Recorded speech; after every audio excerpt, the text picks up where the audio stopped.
Masih di alur cerita, A Record of a Mortal Journey to Immortality.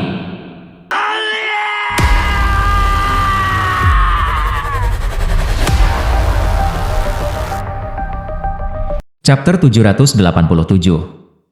Menempatkan dirimu dalam bahaya atas seorang wanita? Sepertinya aku melebih-lebihkanmu. Pria berjubah hitam bergumam pada dirinya sendiri dan berbalik untuk melihat formasi transportasi sederhana di sebelahnya. Ketika dia merasakan bahwa Han Li hanya beberapa puluh kilometer jauhnya, dia berdiri dan berjalan menuju formasi transportasi dengan langkah besar. Sesaat kemudian, dia menghilang dalam kilatan cahaya putih. Pada saat itu, Han Li merasa pria berjubah hitam tiba-tiba menghilang. Alarm berbunyi di kepalanya. Ia berpikir, apa gunanya menggunakan teknik penyembunyian? Apakah dia berkomplot melawan saya? Dia kemudian melanjutkan dengan kewaspadaan penuh. Ini adalah ketika Han Li tiba di puncak gunung Heaven Pillar dan melihat formasi transportasi yang menarik ditempatkan di sana, ekspresinya berubah. Pandangannya kemudian beralih ke batu besar di sisinya, yang bertuliskan, "Jangan terlambat," diukir di dalamnya. Ketika Han Li membaca kata-kata ini, ekspresinya tumbuh tak sedap dipandang dan dia mengutuk kelicikan musuhnya. Meskipun dia dapat melihat bahwa itu adalah formasi transportasi sederhana yang tidak dapat melakukan perjalanan jauh, jika dia mengambilnya, dia akan jatuh tepat ke dalam perangkap musuh. Lebih buruk lagi adalah bahwa dia tidak bisa tahu apakah pihak senior Marshall Brother Cheng akan mengikutinya. Dari apa yang diukir di batu, terlihat jelas bahwa lelaki berjubah hitam itu tidak mau bertemu dengannya dan memberinya kesempatan untuk bernegosiasi. Jika Han Li tertunda terlalu lama, pria berjubah hitam mungkin memutuskan untuk pergi dan dia tidak mampu mengambil risiko itu. Jika Han Li ingin menemukan metode untuk melarutkan kutukan segel jiwa, dia hanya bisa mengambil risiko menggunakan formasi. Ekspresi Han Li goyah untuk beberapa saat, sebelum akhirnya dia mengambil keputusan. Dia pertama kali menyapu daerah terdekat untuk melihat apakah ada penggarap setan yang bersembunyi di dekatnya. Kemudian, dia mengeluarkan jimat transmisi suara dan berbisik ke dalamnya sebelum melemparkannya ke udara, meluncurkannya melalui langit dalam cahaya merah. Setelah itu, Han Li mengambil kantong binatang roh dari pinggangnya dan memanggil isinya ke udara. Kumbang makan emas yang tercemar hitam yang baru saja muncul kemudian berkerumun di sekelilingnya dan berubah menjadi baju zirah berwarna tri yang menutupi tubuhnya. Dengan melemparkan lengan bajunya, ia memanggil perisai biru kecil di depannya dan dalam kilatan cahaya putih, syal bersulam muncul di tangannya. Han Li menunduk untuk melihat syal bersulam dan ekspresi aneh muncul di matanya. Syal bersulam adalah harta pelindung yang diberikan Nangong Wan padanya, dan dia membelai kain halusnya saat dia berdiri diam di sana. Beberapa saat kemudian, Han Li mengangkat tangannya dan meletakkan beberapa pelindung di tubuhnya sebelum akhirnya masuk ke formasi transportasi. Dia kemudian mengambil napas dalam-dalam dan mengangkat tangannya, menyerang sudut formasi dengan materai. Cahaya putih menyala dan Han Li menghilang tanpa jejak. Di tengah pulau tak bernama di danau kecil beberapa ribu kilometer jauhnya dari gunung Heaven Pillar, Han Li muncul dalam kilatan cahaya putih. Pada saat dia tiba, dia mengabaikan ketidaknyamanan dari teleportasi dan memerintahkan perisai birunya untuk memperbesar dan menutupinya, melindungi sebagian besar tubuhnya. Namun, Han Li tidak mendeteksi adanya serangan dan memiliki waktu untuk melirik sekitarnya. Tidak ada yang perlu dikhawatirkan. Saya tidak akan melangkah lebih jauh dengan meluncurkan serangan menyelinap terhadap seorang pembudidaya Nas Chen Soul awal seperti Anda, meskipun saya mendengar bahwa Anda adalah seorang pembudidaya yang agak luar biasa. Sebuah suara aneh berbicara dari dekatnya. Ketika Han Li mendengar suara ini, hatinya bergetar. Ini bukan suara guru saringan Yin yang memilah. Mungkinkah ini adalah pembudidaya iblis lain? Terkejut di wajahnya, dia berbalik untuk melihat ke arah suara itu. Dia melihat seorang pemuda berjubah hitam yang terlihat berusia 20-an berdiri 100 meter dengan tangan di belakang, menatap Han Li. Meskipun Han Li belum melihat wajah sebenarnya dari guru saringan Yin yang memilah, tubuh dan suara pria ini benar-benar berbeda dari apa yang telah dilihatnya. Han Li menatapnya, tidak bisa melihat melalui kultivasinya. Dengan mata menyipit dan hati yang waspada, dia mendengus dan dengan mengejek berkata, "Jika kamu tidak akan melakukan serangan diam-diam, lalu mengapa kamu perlu menempatkan kutukan segel jiwa pada pendamping Daoku?" Setelah mengucapkan kata-kata ini, Han Li memperhatikan sekelilingnya. Dia berada di tepi rawa dengan air berlumpur dan udara lembab. Dia bisa mendengar suara danau dan melihat hutan pendek dekat mereka. Han Li mengerutkan kening sesaat sebelum mendapatkan kembali ekspresi tenang. Dia merasa bahwa ada fluktuasi ki spiritual yang aneh di sekitarnya dan menyadari ada batasan yang ditempatkan di sekitar mereka seperti yang dia harapkan. Meskipun dia menganggap itu bukan formasi mantra yang tangguh, mereka yakin akan menempatkannya pada posisi yang kurang menguntungkan mengingat dia dipaksa ke sini. Pemuda itu terkekeh dan dengan santai berkata, saya tidak perlu menggunakannya karena rekan Daois Han telah dengan patuh datang. Meskipun saya memiliki beberapa kemampuan, itu tidak sejauh saya akan mampu menolak seluruh sekte Anda. Han Li memelototi pemuda itu dan bertanya, kamu benar-benar bukan Master Saringan Yin yang menyaring? Apa? Apakah saya terlihat seperti Master Sekte saya? Tanya pemuda berjubah hitam sambil tertawa kecil. Tidak. Tapi Anda bisa dengan mudah menyelinap ke Drifting Cloud Sect dan dengan aman pergi setelah melukai seseorang. Saya tidak tahu siapa lagi selain dari Master Sekte Anda yang bisa melakukannya. Juga, saya tidak ingat pernah melihat Anda sebelumnya. Apakah kamu tidak muncul selama pertempuran besar? Bingung, Han Li berbicara seolah merenung pada dirinya sendiri. Pemuda itu tersenyum dan memasang ekspresi aneh ketika dia berkata, meskipun saya ingin memberi penjelasan kepada rekan Daois Han, saya tidak mengundang Anda ke sini untuk menjelaskan diri saya. Apakah Anda membawa harta ajaib Golden Lightning Bambo? Ketika Han Li mendengar ini, dia memelototi pemuda dalam diam. Pemuda itu menghela nafas dan dengan percaya diri berkata, jika rekan Daois Han ingin menyeret ini, saya khawatir dia akan kecewa. Saya secara khusus memperbaiki formasi transportasi sehingga hanya akan berfungsi 2 kali. Setelah 2 penggunaan, ujung lain dari formasi transportasi akan menghancurkan dirinya sendiri dan teman-teman Anda tidak akan bisa sampai di sini dalam waktu kurang dari setengah hari. Saya percaya itu akan lebih dari cukup waktu untuk menyelesaikan masalah di antara kita. Kilatan dingin muncul di mata Han Li dan dia mendengus, berbicara dengan nada tanpa emosi. Kamu ingin tahu apakah aku punya harta Golden Lightning Bambo atau tidak? Tapi bagaimana kalau memberitahuku metode untuk melarutkan kutukan segel jiwa terlebih dahulu? Metode untuk melarutkan kutukan segel jiwa ada di dalam slip giok ini, tapi biarkan aku melihat pada harta Golden Lightning Bambo pertama. Saya tidak seperti Master Sekte saya, dan saya hanya menginginkan Golden Lightning Bambo. Saya tidak punya niat untuk mencoba membalaskan dendam Dao Companion yang telah meninggal. Senyum pemuda itu menghilang dan dia mengungkapkan slip giok hitam legam di tangannya kemudian menatap Han Li. Dengan alis terangkat, Han Li dengan tegas berkata, tentu saja. Meskipun harta Golden Lightning Bambo sangat berharga, itu tidak sepenting teman Dao saya sendiri. Dia meletakkan tangannya di dadanya dan kemudian perlahan menariknya. Dalam gemuruh guntur, kilat emas melompat keluar saat panah biru kecil muncul di tangannya. Memegangnya dengan 2 jari, Han Li tanpa ekspresi melirik pemuda itu. Ketika pemuda itu melihat ini, keserakahan sesaat muncul di wajahnya. Kemudian setelah beberapa saat berpikir, dia menjentikan pergelangan tangannya dan mengirim slip batu giok hitam terbang menuju Han Li dengan kecepatan yang sangat lambat seolah-olah sedang diseret melalui udara dengan seutas tali. Han Li segera mengerti apa yang dia maksudkan. Tanpa mengucapkan sepatah kata pun, dia melemparkan panah kecil itu ke atas, membuatnya melayang di udara dengan kecepatan yang sama. Meskipun keduanya mengendalikan masing-masing item, tatapan mereka tertuju pada wajah masing-masing. Pada saat kedua benda itu tiba di depan satu sama lain, Han Li dan pemuda keduanya menghela nafas lega. Keduanya mengambil barang-barang yang dipertukarkan ke tangan mereka dan dengan cepat melihat mereka, hanya untuk menemukan diri mereka mengenakan senyum pahit. Ini adalah harta ajaib Golden Lightning Bambo Anda? Pemuda berjubah hitam itu dengan dingin tersenyum dan mencubit panah biru kecil di tangannya. Dalam api perak putih, itu berubah menjadi abu. Aku juga belum pernah mendengar bahwa teknik 5 elemen yang paling sederhana mampu melarutkan kutukan segel jiwa. Han Li menggenggam slip giok di tangannya dan membakarnya dengan api biru, menyebabkannya membeku dan pecah menjadi cahaya yang berkilauan. Pemuda berjubah hitam mengenakan ekspresi tegas dan dia mendengus ketika jejak-jejak ki jahat mulai muncul dari tubuhnya. Sepertinya kita berdua tidak mempercaya yang lain. Namun, itu tidak masalah. Saya akan bertanya kepada Anda untuk terakhir kalinya apakah Anda bersedia menukar harta Golden Lightning Bambo atau tidak. Selama kamu menyerahkannya kepadaku, aku akan memberimu metode untuk menyelamatkan Dao Companion dan pergi.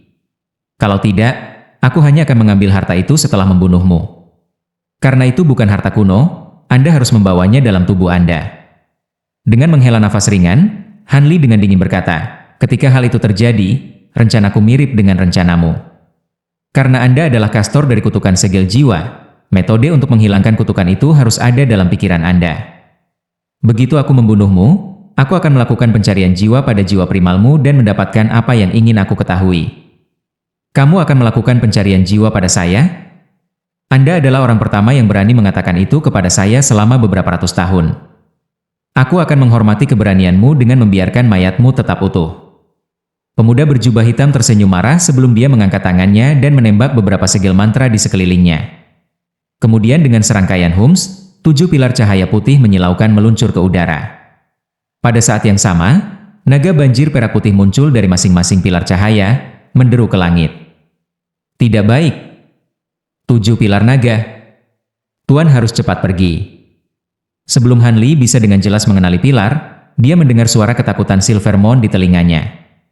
Meskipun Han Li tidak tahu seberapa kuat 7 pilar naga, ketika dia mendengar teror dalam suara Silvermon, dia menguatkan hatinya dan memanggil 36 pedang Cloud Swarm bambunya dengan gelombang lengan bajunya, membuat mereka mengalir di sekelilingnya seperti sekolah ikan.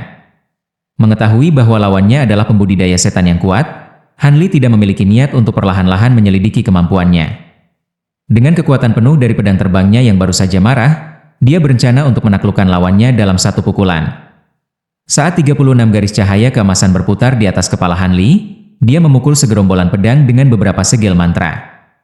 Hal ini menyebabkan cahaya keemasan bergetar samar dan segera membentuk lebih dari 100 salinan identik diri mereka. Sama seperti Han Li berpikir untuk mengeksekusi segel mantra lain dan membentuk pedang ke formasi Aureate, 7 pilar cahaya di sekitarnya bergegas untuk menyerangnya. Naga banjir perak di dalam pilar memandang Han Li dan membuka mulut mereka, mengondensasi bola perak berkilau cahaya. Tanpa pikir panjang, Han Li menunjuk ke perisai biru di depannya dan dalam kilatan cahaya itu berubah menjadi penghalang es biru yang mengelilinginya. Dia kemudian melepaskan syal bersulam dengan tangannya yang lain, dan itu berubah menjadi kabut putih es yang mengelilingi penghalang es. Pada saat yang sama, sesaat siluet terbang keluar dari lengan bajunya dan mendarat di tanah, menampakkan dirinya sebagai wanita cantik. Dalam kejutan Han Li, Silvermon segera mengangkat tangannya dan melepaskan seberkas cahaya ungu, Purple Cloud Lace. Dengan ekspresi tegang, dia membuat Cloud Lace berubah menjadi jaring api ungu, membentuk lapisan terakhir perlindungan di sekitar mereka. Hati Han Li bergetar karena dia sudah meletakkan 2 lapis perlindungan dan Silvermon masih tidak percaya itu sudah cukup. Seberapa kekuatan 7 pilar naga? Sama seperti pikiran ini muncul dalam pikiran Han Li, 7 naga banjir perak diam-diam melepaskan sinar cahaya perak yang hampir padat. Sinar cahaya langsung mengenai jaring api ungu. Jaring itu berhasil bertahan beberapa saat sebelum 7 lubang meleleh, dan 7 lampu perak terus menghantam kabut es yang terbentuk dari syal bersulam. Kabut bergolak segera setelah dipukul seolah-olah itu tidak akan bisa bertahan lama. Ketika Han Li melihat ini, napasnya terasa dingin. Ketika segalanya berjalan, 3 lapisan perlindungan akan segera hancur dalam sekejap. Sinar cahaya ini sangat kuat. Tetapi tepat ketika pikiran-pikiran ini muncul dalam pikiran Han Li, Silvermon merasa lega dan berkata, jadi ini ternyata palsu. Saya tidak khawatir tentang apapun. Silvermon bergumam pada dirinya sendiri sebelum membentuk gerakan mantra dan mengeluarkan mutiara seukuran ibu jari yang dikelilingi oleh kabut merah muda yang membawa aroma yang kuat. Silvermon kemudian mulai mengucapkan mantra dengan suara yang manis dan mengulurkan jarinya ke arah mutiara. Bang mutiara itu meledak dan berubah menjadi bintik debu berkilauan yang tak terhitung jumlahnya yang segera bergabung dengan penghalang es biru. Han Li agak terkejut, tetapi tidak berniat untuk memblokirnya sedikit pun. Setelah penghalang es menyerap pecahan mutiara, itu berkembang dengan cahaya dan bagian luarnya bersinar seolah-olah tiba-tiba ditutupi dengan cermin identik yang tak terhitung jumlahnya. Pada saat itu, cahaya perak menembus kabut putih dan berjalan menuju lapisan pertahanan terakhir. Han Li tumbuh gugup saat melihat itu, tapi dia terus melemparkan segel mantra tanpa gangguan. Pada waktu yang tidak diketahui, lampu emas yang berputar di sekitar kepalanya mulai menghilang. Penghalang es melepaskan cahaya yang menyilaukan ketika 7 sinar perak bergetar dengan lemah sebelum dipantulkan, memukul balik ke 7 pilar cahaya dengan kecepatan yang bahkan lebih besar dari sebelumnya. Bukan hanya ini mengejutkan bagi Han Li, tapi pemuda berjubah hitam itu juga benar-benar tidak siap. Perhatiannya sekarang terfokus pada wanita cantik di sisi Han Li. Ketika dia mengucapkan kata palsu, jejak keheranan muncul di wajahnya. Kemudian dalam serangkaian ledakan, naga perak di dalam pilar cahaya tenggelam dalam cahaya perak dan menghilang tanpa jejak. Han Li menatap kosong dan merasa sulit untuk percaya bahwa harta setan seperti itu dengan mudah diurus. Silvermon mengerutkan bibirnya, wajahnya menunjukkan sedikit kepuasan. Dia kemudian menekankan tangannya ke dadanya dan menghela nafas lega ketika berbicara kepada Han Li, bukan saja mereka palsu, tetapi mereka juga hanya setengah jadi. Mereka benar-benar membuat saya takut. Ekspresi pemuda berjubah hitam itu menjadi tegang ketika melihat 7 pilar naga dihancurkan. Ketika dia mendengar Silvermon mengucapkan kata-kata, setengah jadi, dia berkata dengan nada kasar, setengah jadi? Bagaimana Anda bisa tahu metode untuk menghancurkan 7 pilar naga? Meskipun dia tahu bahwa harta yang dia peroleh bukanlah artikel asli yang dijelaskan dalam legenda, dia masih merasa bahwa kemampuannya agak kurang. Keraguan yang melekat ini membuatnya merasa seolah-olah ada cincin kebenaran pada kata-kata Silvermon. Tatapan Silvermon berkedip setelah mendengarnya, tapi dia tidak punya niat untuk membalas. Sebagai gantinya, dia membentuk gerakan mantra dengan tangannya dan memukul penghalang es dengan segel mantra. Tiba-tiba, cahaya melintas dari penghalang dan kabut merah muda keluar darinya, langsung mengembun kembali ke dalam mutiara. Silvermon kemudian memuntahkan kabut cahaya dan menyapu mutiara kembali ke mulutnya. Kemarahan awal pemuda berjubah hitam itu segera menghilang dan digantikan dengan kegembiraan saat dia berseru, "Setan inti! Jadi kamu adalah rubah iblis. Namun, kultivasi Anda hanya di kelas 7. Ini benar-benar membingungkan." Seperti yang terjadi begitu saja, ada banyak pembudidaya di Kekaisaran Jin yang menginginkan selir rubah iblis mereka sendiri. Harga untuk rubah iblis yang mampu berubah sangat tinggi. Sepertinya perjalanan ini bukan usaha yang sia-sia. Ekspresi Silvermon berubah, tetapi segera matanya yang bercahaya berkedip. Dia kemudian terkekeh dengan tangannya menutupi mulutnya, "Meskipun hamba ini memang ingin pergi dengan Tuan Abadi ini, aku sudah memiliki Tuan. Saya khawatir saya tidak bisa mematuhinya." Menatap Silvermon dengan keserakahan yang sengit, dia dengan santai berkata, "Tuanmu? Segera Tuan itu akan memiliki jiwanya tersebar. Jika Anda patuh mengikuti saya akan menyelamatkan hidup Anda. Jika tidak, Anda hanya mengabaikan niat baik saya. Mengikuti senior ini akan jauh lebih baik daripada tinggal di tanah terpencil dan terpencil ini." Masih berdiri di tempatnya, Han Li dengan mengejek berkata, "Apakah pikiranmu kacau? Tuannya saat ini berjalan cukup baik. Jika Anda ingin mengubah pikiran pelayan saya, Anda harus memperhatikan lingkungan Anda terlebih dahulu." Pemuda berjubah hitam itu melirik ke arah pedang yang mengelilinginya dan dengan jijik berkata, "Lingkungan saya? Apakah Anda berbicara tentang cahaya pedang sampah ini? Meskipun mengejutkan bahwa Anda berhasil memperbaiki begitu banyak pedang terbang, tidak tahukah Anda bahwa harta karun sihir tergantung pada seberapa banyak orang telah membuatnya marah? Memperbaiki begitu banyak pedang terbang adalah keputusan yang sangat bodoh. Adapun mereka yang mengubah pedang, itu hanyalah trik mencolok tapi tidak berharga. Apa gunanya kemampuan ini dalam perang melawan para kultivator dengan peringkat yang sama? Aku bisa berdiri di tempat dan kamu pedang cahaya masih tidak akan bisa melukaiku." Ketika dia mendengar ini, Han Li mengenakan ekspresi aneh dan niat membunuh meledak dari matanya. "Kata-katamu masuk akal. Namun, pertama-tama saya harus bertanya kepada Anda apakah Anda seorang kultivator tahap awal yang baru lahir? Jika tidak, maka Anda akan mati." Pada saat itu, dia menyelesaikan segel mantra dan mengaktifkan formasi Aurata Sword yang ditempatkan secara diam-diam. Ketika pemuda berjubah hitam mendengar Han Li, dia merasakan gelombang kegelisahan dan buru-buru membalik tangannya, memanggil kapak hitam pekat. Karakter jimat bisa terlihat samar-samar di permukaannya dan wajah hantu yang hidup terukir di pegangannya. Pada saat itu, garis-garis cahaya pedang emas tiba-tiba meledak dengan cahaya dan melepaskan cincin yang keras dan jelas saat mereka melesat di udara, belum menyerang. Pemuda berjubah hitam buru-buru menyebar kesadaran rohaninya untuk menemukan cahaya pedang, tetapi dia tidak dapat menemukan satupun dari mereka. Ini menyebabkan jantungnya jatuh. Tanpa ragu lagi, dia mendengus dan melepaskan kapak hitam. Dalam kilatan cahaya hitam, ia tumbuh hingga 20 meter dalam sekejap mata, dan ujungnya berkilau karena ketajamannya. Dalam sebuah blur, kapak besar itu dengan keras memotong di udara, hanya agar cahaya keemasan tiba-tiba mekar. Sebuah benang emas yang tidak biasa tiba-tiba muncul dari bawah kapak besar dan melintas sebelum langsung menghilang. Dengan keras, kapak besar itu terbelah di tengah dan jatuh ke lantai. Ini adalah penghinaan. Pemuda berjubah hitam tiba-tiba menghilang dan ekspresinya berubah serius. Dia dengan cepat mengangkat tangannya dan memanggil pedang Zamrud, yang melesat di udara sebelum adegan serupa terjadi. Garis hijau itu terbang sekitar 30 meter sebelum dihancurkan oleh beberapa lapisan benang emas. Kemudian dalam semburan cahaya hijau, itu jatuh ke tanah dalam 7 bagian. Formasi pedang. Pemuda berjubah hitam mengenali apa ini karena pengalamannya yang luas saat darahnya membeku. Formasi pedang semacam ini membutuhkan beberapa puluh, tidak, beberapa ratus pembudidaya untuk dapat menggunakannya. Namun, Han Li sendiri bisa meletakkan formasi pedang yang menakutkan, sangat mengejutkan pemuda berjubah hitam. Han Li melihat dia telah mengenali bahwa ini adalah formasi pedang, tetapi tidak berniat memberikan pemuda berjubah hitam kesempatan untuk mempertimbangkan cara memecahkannya. Han Li segera meletakkan tangannya dalam gerakan mantera dan menghubungi semua lampu pedangnya dengan indera spiritualnya, mengaktifkan seluruh formasi pedang Aureate.